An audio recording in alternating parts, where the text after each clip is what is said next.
2. Welcome back, WNST, Towson, Baltimore, and WNST.net.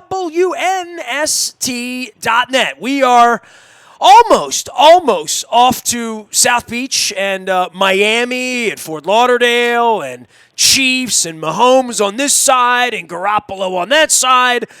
But before we do that, and I have a feeling, Luke Jones, when the bar opens at 5:30 in the Media Center on Monday night, certainly on Tuesday night, as the bar remains open all evening in Miami Beach on Tuesday night, that you will be bending my ear not as much about Lamar Jackson, but maybe more about baseball and baseball season and this cheating scandal. You and I have not talked about it. We have not really talked. We've not green-roomed each other at all. I've had lengthy conversations now that you can go find in the buyatoyota.com audio vault, as well as on our Facebook and our YouTube WNSTV channel. Mari Brown joined me. Marty Conway joined me. Greg Olson joined me. Rob Nyer has joined me. At some point, I will track down every Keith Law and, every person that wants to be heard from on the issue. But, dude, no one I respect more that's still very much in the game, in the locker rooms, around the teams. We have not talked about Altuve, The Wire, the hold on to my jersey, none of it. You and I have just our fresh conversation. Go for it, Luke Jones. The floor is yours. Well, I mean, clearly anything of this nature, when you're talking about any sport and you're questioning the competition, and I hate using the term integrity because, let's face it, there's not a whole lot of integrity in sports, and there's plenty of examples of individuals and ideas that you think have integrity, and then you find out they don't.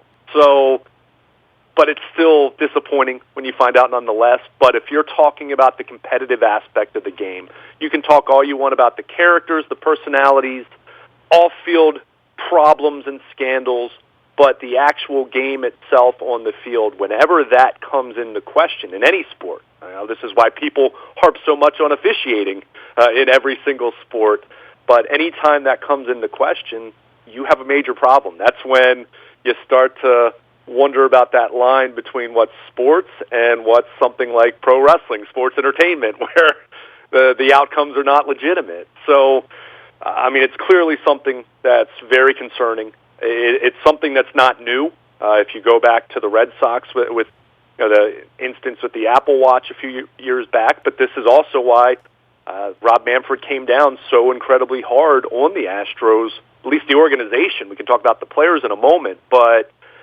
that was a very stern warning, a very stern slap on the wrist at that point 2.5 years ago.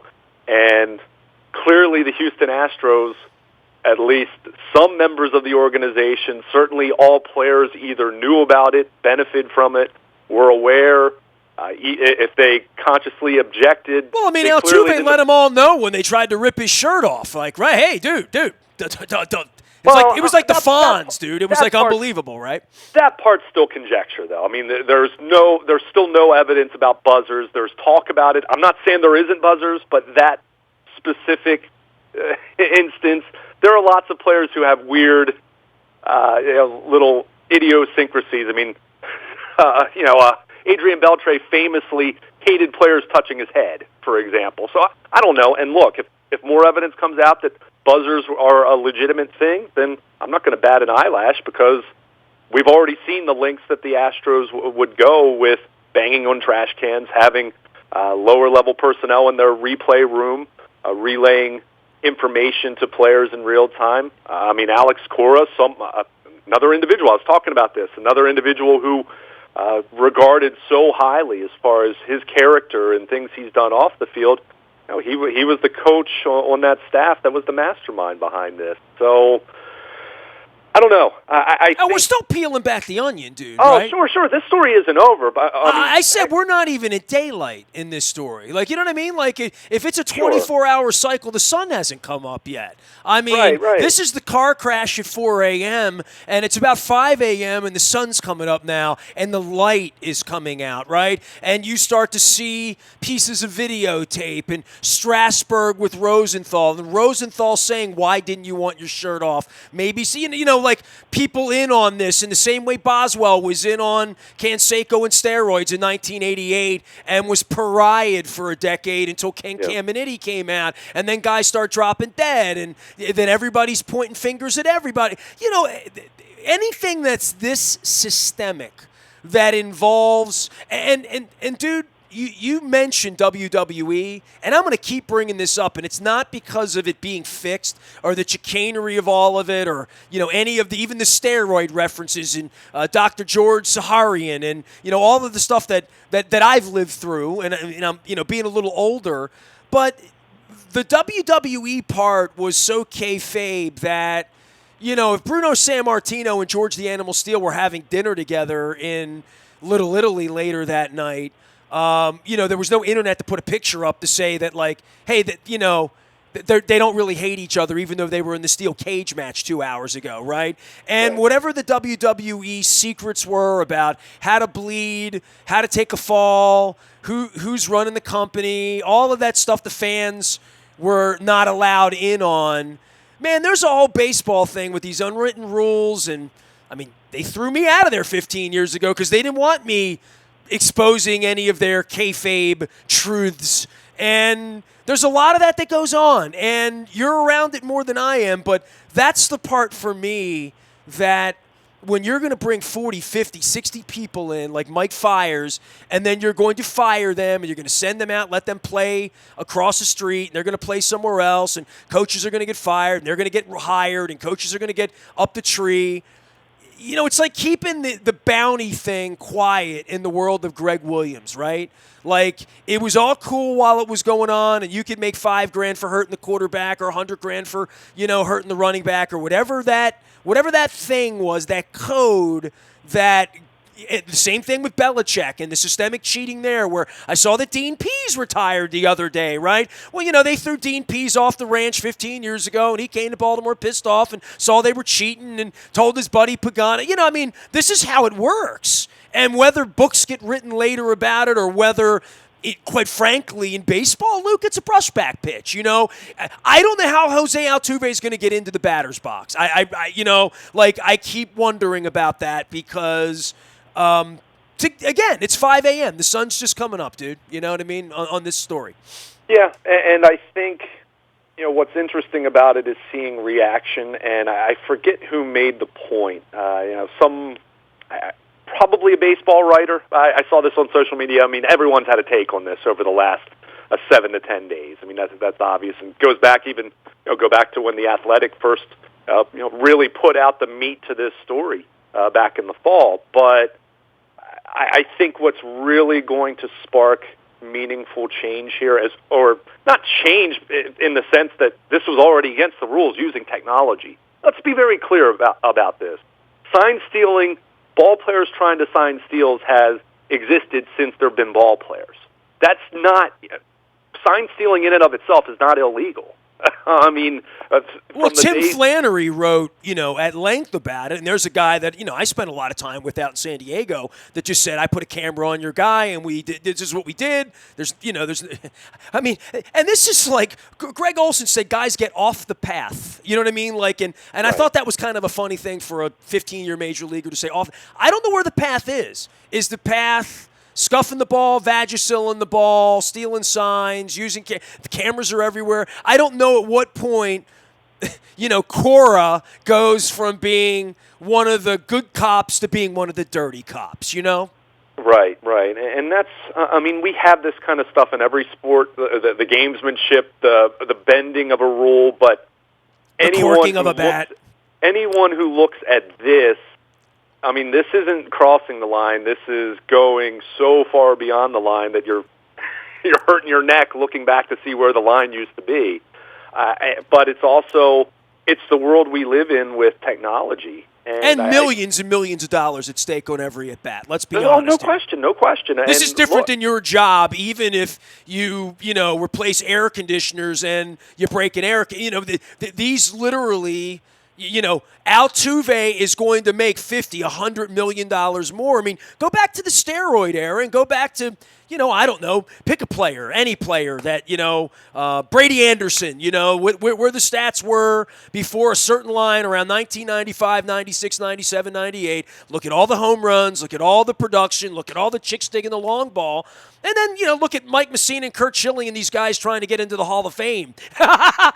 While these guys were juicing baseballs, making stadiums smaller, inflating everything. And we're 20 years later, and Rafael Palmeiro never had to give any money back. Barry Bonds is still living in his gated community. Roger Clemens, there's only one place in the world he can't go. It's to Cooperstown, New York, and see a plaque in a room. Andy Pettitte, all these guys that we're going to talk about integrity all week long with the Hall of Fame, as the Bondses and the Clemens and the Pettittes get the Scarlet Letter, and the Schillings get, whatever they're going to get, right? It's fascinating because the first thing I thought when I first saw the Altuve thing and him with the jersey, and I'm shaking my head because I'm Venezuelan and, I like Jose Altuve, right? You want to like Altuve. I wanted to like Jason Giambi, right? Like, I wanted to like Scott Erickson and Brady Anderson and all the other Orioles of that ilk. But there is a point where you look back and say the cheating thing's been going on forever. There is no grace. It's a graceless age. And if you like baseball, get some popcorn, and this is all part of the WWE theater of how we crawl through crawl spaces to climb into umpires' rooms to steal corked bats. Like, we haven't moved from that. That was 25 years ago, and that's, add cameras and add Bill Belichick in the mastermind, and everybody's seen Ocean's 11, and they all want to steal the jewels, man. Right. But this is also why, as much as I'm disappointed about it, I can't be outraged or surprised by it because scandal has existed as long as baseball has existed. And there's scandals in other sports, too. I mean, the reality is this is the latest reminder for me. And, sports are my livelihood. I love sports. I've loved sports from the time I was a little boy and watched games that I don't even remember now. But it's a reminder why we shouldn't be looking at baseball or football or any sport for any semblance of a moral compass, because imperfect, dishonest people, which we find in every segment of society, play sports. And that's not to say that everyone is dishonest within the game, but if you get a large enough group of people within one team or one organization, then something like this can happen. And I think in this day and age, with technology, we kind of need to come to a decision here. And I think this is what's going to be really player-driven as far as what happens now moving forward. Because I think when it's just hearsay, as it had been, and I don't want to say hearsay meaning it was not true, but didn't have the substantial evidence, wasn't a full-blown investigation until baseball conducted it with the Astros. They're still working on the 2018 Red Sox at this point. But at that point in time, probably a lot of players around the league aren't commenting on it. Because why? Because every team steals signs. It's just a matter of, are you doing it in this over-the-top way where you're clearly... Are you off the path? Yeah. If you're talking about someone at second base trying to, if someone can pick up signs and they're really shrewd with that, and they're a 15-year veteran who... somehow, played with the catcher that's putting down the signs, and a guy like Carlos Beltran, guy like that. But to be clear, I have no problem with that. That's like trying to figure out someone's tell at the poker table. But when you start using technology in real time for that, that's clearly, very explicitly, as it was spelled out a couple years ago by Rob Manfred, that's illegal. That's not okay. And that's where I wonder, how do we go from here in terms of preventing this? Is it a case where you eliminate all technology, and this might even become where you revamp the replay system and just say, everything's going to be handled by New York. We're no longer going to ask managers to officiate games, which, I've talked about this a lot. I hate challenge systems. To me, if a call's wrong, blatantly wrong, just fix it. It shouldn't be, well, we can't fix it if the coach doesn't have a challenge. Fix it. And take it out of coaches, take it out of managers' hands. That way you have no reason to have a replay room, which is where this was all, where this first started, and then, of course, it went to banging on trash cans. And these are guys that would fly to the Caribbean and give thousands of dollars to crooked doctors to give them things and syringes to stick needles in themselves to improve their game. That's what they did. That's the length. I would go to great lengths to be a better radio host or a better owner or a better husband or a better. I don't know that I would go to lengths of taking syringes full of stuff, but that's what they did. To think that you're going to put cameras everywhere and that somebody's not going to, as I say, go Ocean's 11, it's like to think you're going to put up an internet and a guy like Zuckerberg to run it and that the Russians aren't going to try to overtake it and hack it because that's what they were doing 20 years ago when there was no Facebook. So, it's sort of like at some point, if you're not going to police it, then it's going to become a slum. You know what I mean? And I don't, this has become clearly in an area where I think I've examined this pretty long. There is a really, really bent, again, these guys flew to the Caribbean and took needles and syringes to get an edge. To think that they're not going to use cameras when you're giving them all of this videotape. But the craziest thing's the trash can thing, right? The buzzer, all right, I'll buy the buzzer. I mean, that's pretty shrewd. But the trash cans? It's so primitive, right. I mean, that a guy in his basement, John Boy, can sort of detect the Morse code and, how the Astros won a World Series. And, dude, it's not a little thing, right? You're around this every minute, every day, and every pitch, and the notion that Jose Altuve would always know when a fastball's coming, who's a major league hitter, you'd be a 450 hitter, dude, right? I mean, Although I will point out, if you look at the Astros in 2017, go look at their home road splits, because there's no evidence that they were able to carry out something so elaborate on the road where, you don't have your own technology to count on and all of that. What's kind of wild is they were better on the road that year. So how much of it really helped? I don't know. But I'm not saying it's right, but that's my point to the Astros here. I don't know about Meidel and Elias. They've been sort of strangely absent from questioning for sure. Certainly my kind of questioning, real questions. And I don't know that they'll ever be given any real questions. But if they're cheating, they're doing a lousy job with the Orioles. So I mean, they weren't named. I think it's interesting to note that Mike Elias is one thing. Sig Meidel willingly left the Houston Astros. Keep in mind, he left the Astros, his contract expired, and that was before he got a job with the Orioles. So I don't know if that's some food for thought there. Maybe there were some people that were objecting to what was happening within that organization. And I'll also say this, I'll buy that people that had other jobs within the organization, if, say you were doing scouting like Mike Elias was doing, for example, I'll buy that they might not have known every single detail about it because this was clearly something that the Astros didn't want to get caught. Right in the report, when White Sox pitcher Danny Farquhar kind of noticed the trash can bangs, they were afraid of being caught, and the monitor was removed from right behind the dugout, and they were paranoid. So it was clear that they acted in a way that they knew what they were doing was wrong, what they were doing was illegal. So I don't know. I think I mentioned technology, and either you remove it, and here's the other option. And I think you kind of take a cue from football here. Years ago, teams would relay their play calls into the huddle via signals, or you'd have a runner, you'd have an offensive player run into the huddle and give you the play call. What do we have now? They have earpieces. They have a transmitter in their helmet. Do we just say because you're not going to regulate technology, as you pointed out, and that's something that goes far beyond baseball in our society. Technology is both great and an absolute curse and terrible in many ways.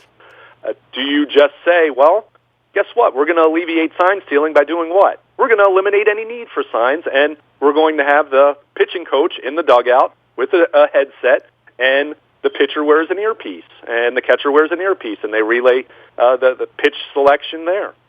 Is that the option? I don't know. I'm not saying that that's definitely what you do, but if you want to eliminate sign stealing, well, you eliminate signs by doing that. So I don't know. I mean, it's clearly disappointing. I think what's really going to spark change, and I think you've seen this by the reaction of players. Trevor Bauer is very outspoken about a lot of issues in baseball, but I've seen other star players around the league, and I've seen guys that are more pedestrian, just fringe major leaguers. I saw Dwight Smith Jr. for the Orioles tweeting about this a few days ago about what that means.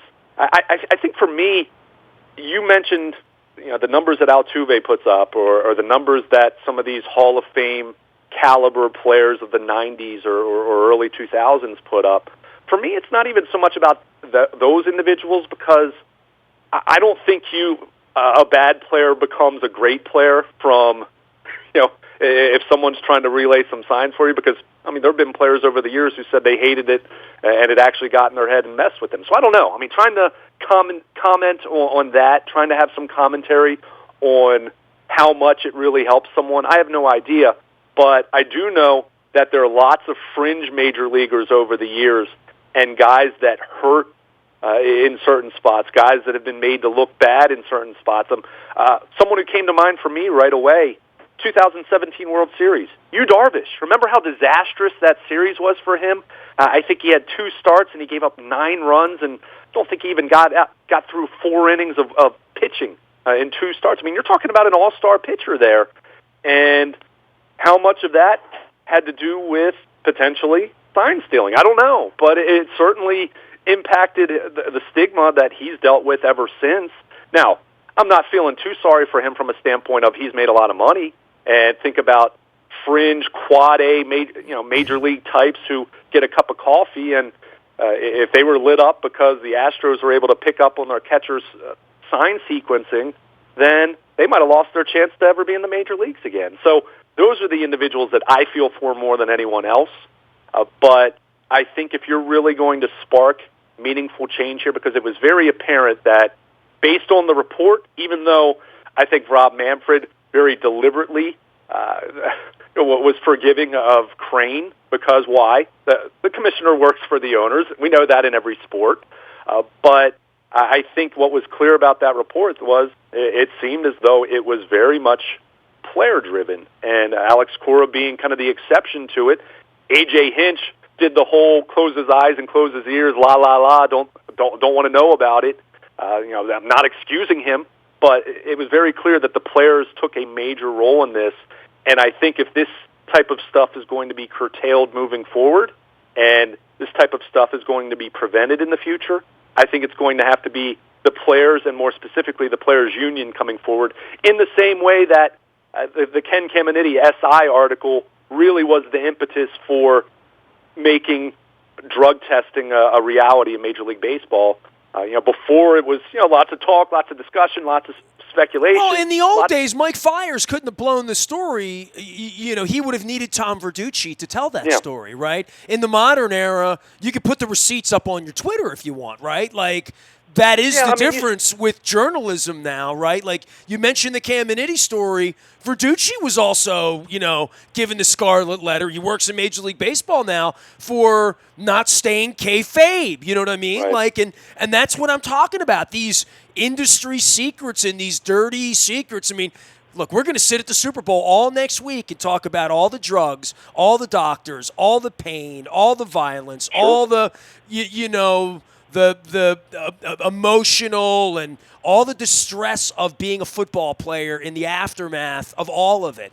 And, getting this money and being a star and winning, and whatever point, Altuve was not cheating to get out of Venezuela, right? You know what I mean? Like, whatever got him to where he is, he had the money, he had the fame, he was already an all-star, and that, like Barry Bonds. Now, hey, here's the clear and the cream, dude. You can hit 70 this year. It's off the path. At what point is it just a little skimming, and at what point do you go to jail for it? Literally. Yeah, and that's where I said, the issue isn't sign stealing in and of itself, because that's gone on throughout the history of baseball, but it's very deliberately over-the-top use of technology to do that in real time, when Rob Manfred made it very clear with the Red Sox a couple years back with the whole Apple Watch thing that that's not going to fly. And he flat out said at that point in time that if you're caught doing this, any team caught doing this the next time around, the punishment is going to be much more severe. But with this coming to light in such an overt way, in that it's not speculative anymore, and there's a report out there, and managers have been fired, and a GM has been banned for a year and fired, and Carlos Beltran, who we've talked so much about Alex Cora. I mean, Carlos Beltran, very highly respected around the game. Well, lost his managerial job with the Mets before he even coached a game. So when you have these individuals who've been clearly impacted by it, as they should be, by the way. Sure. I'm not disagreeing with any of that, to be very clear. But now you have these individuals who have been punished to a pretty extreme degree. And I know some people will say not enough. And look, we can go back and forth all day as far as what the proper punishment is for individuals. But now I think what's going to be telling is, what does the player reaction continue to be around the league? There was a very clear point as far as the whole steroid era and the PEDs. And look, I'm not saying it's perfect today, but the testing is far more rigid today than it is even in some other sports. But I think what was clear was when that finally, Ken Caminiti with the SI article, to me, that was, even though there were some other examples you could point to, that was the smoking gun for the players where, all right, it's time to do something about this, and it's not just, so-and-so's taking this, behind closed doors, or chatter and gossip. There's real examples here now. How do the players react to this, and how does the union react to this? And I think it's obvious Rob Manfred did not punish players in this because he didn't want to deal with the union. Well, now, okay, union players, you're on the clock now. What are you going to do about policing your own? Yeah, exactly. And I suspect we will see that. But I do think it's going to be interesting to see how this is policed now. Like I said, do you eliminate all technology during the game, which I think is still going to be really tough because what are you going to do, collect cell phones in the clubhouse? Or do you do what I suggested and just go the way of the NFL and the pitching coach relays a pitch selection to the pitcher and the catcher, and that's that. And you take all of that imagination away from the pitcher and the catcher in the same way that quarterbacks don't call plays anymore in the huddle in football. I mean, you either have to try to eliminate all technology, and again, that's going to be very, very difficult to do if you have people that are that hell-bent to try to use it, or you just lean into it and say, okay, use it. Fine, use it. Everyone can use it, and then you won't have signals because you'll be able to relay it through a transmitter, and I guess people will try to read lips in the dugout then. There's always going to be some gamesmanship, however you want to call it. There's always going to be gray area, and there is in every sport. Every time a penalty flag is thrown in football, why is it thrown? Because someone cheated, right? I mean, I'm not saying it's the same level. We're not talking about someone, a little boy stealing penny candy compared to someone committing murder. There's different degrees of this, obviously, but you're always going to have some gray area. But when there's something that's exposed to this degree, you need to come down incredibly harsh. And again, I think so much of this is going to be on the players and the union to do what they can and kind of join in the effort to curtail this. Because I'll go back to what we said at the beginning of the conversation: when the competition itself is compromised to that degree, then that's where you really lose trust. You can have questionable individuals take part in your sport. You have that in every single sport, and that's existed throughout the history of professional sports. But when you have instances where you question whether something is on the up and up, that's when it stops becoming a sport and starts becoming pro wrestling. And look, I love pro wrestling in the proper environment, but I don't want pro wrestling in baseball or the NFL. And I think when something like this happens, it's someone who really deeply cares about sports has to be incredibly troubled by it. I'll run into Alex Marvez next week down in Miami. Right. We'll talk some wrestling. Hey, man, I hope we get some wrestlers to the set next week. the Miami thing, it takes a little while to rebound from thinking like bus trips, fans, parties, purple, all of that, to, that there's been a decompression over the last week. You ready for Miami?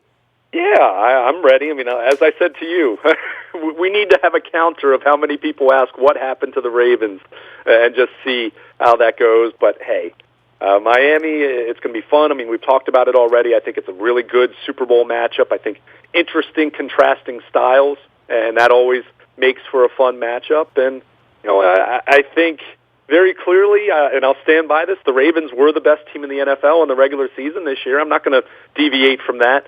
But if it weren't going to be the Ravens, Chiefs in San Francisco in the Super Bowl, it's going to be a fun matchup. But I certainly can understand Ravens fans, having a tough time getting excited for this one, knowing what happened in the divisional round. But hey, it'll be fun, and we'll have plenty of good conversation throughout the week in Miami. I'm pulling for my dude Andy Reid and Spags. Just I am too. Yeah, it's just I just am because if they win, it'll. Seeing Andy Reid with the trophy will give me a better feeling than I've had in a long time every time I see Belichick and Brady. Because I don't think Andy Reid cheats, by the way. So there, how about that? Yeah, who knows? I mean, again, something like this happens, and I'm always like, I don't know. Yeah. I mean, Alex Cora and Carlos Beltran were considered two of the great characters in baseball prior to this. So I don't know, but I'll throw another one in there. I really like Patrick Mahomes a lot. Everything that I've read about him, every interview I've seen of his, he seems like a very likable individual, and boy, he's special at the quarterback position. And it's one of those deals where this is why I was saying 2 months ago, everyone pumped the brakes about the Ravens having a dynasty because there's still Patrick Mahomes in Kansas City to deal with. But I think Mahomes, Lamar Jackson matchups over the next however many years, hopefully a decade, that's going to be a lot of fun in the AFC, and hopefully the Ravens come up on the better end of some of those over the years. I want Dave Tobe to win, too. Let him win a championship. There you go. Maybe he'll get a job finally. Luke Jones, Baltimore. Luke, he's out on Twitter. He'll be around all week. We'll be in Miami next week talking about baseball and cheating. Lots and lots of politics locally. Why? Because it's important. Because we're doing Baltimore Positive. 7th District Congressional candidates up at Baltimore Positive, as well as Martin O'Malley. I've got the book out. I'm fingering through it, how to make government work. And we're talking about these things because they're important. There's an election coming up on April 28th, but more importantly, February 4th, if you're in the 7th out on the west side of Baltimore County, or Howard County. Make sure you're listening in to all of the candidates here. All right. Nasty at WNST.net finds me. Miami will find me next week. Super Bowl, thrills, chills, Chiefs, and Niners. We are WNST.net, AM 1570 at WNST Towson, Baltimore, and we never stop talking Baltimore sports.